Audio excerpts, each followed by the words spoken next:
minta maaf sebesar-besarnya kepada Pak Hengki.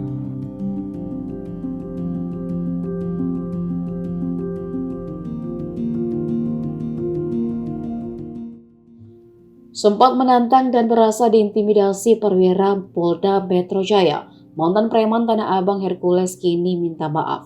Sebelumnya video pria bernama lengkap Rosario de Marshall itu viral karena menantang di Reskrimum Polda Metro Jaya, Kombes Hengki Haryadi. Hal itu ia sampaikan saat menggelar syukuran ulang tahunnya di kawasan Kebun Jeruk, Jakarta Barat, Sabtu 3 Juni. Ia mengeluhkan merasa diintimidasi oleh Kombes Hengki Haryadi karena dirinya diancam akan kembali dijebloskan ke penjara. Setelah ramai, Hercules pun muncul kembali meminta maaf. Hercules mengakui bahwa informasi yang didapatnya itu salah dan ia meminta maaf ke kepolisian, termasuk ke Kombes Hengki Haryadi, Kapolri dan Kapolda Metro Jaya.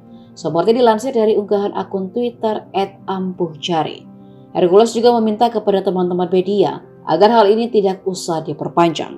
Pertama mengucapkan minta maaf sebesar-besarnya kepada Pak Hengki atas kemarin kejadian salah paham mengenai orang memberi berita ke saya.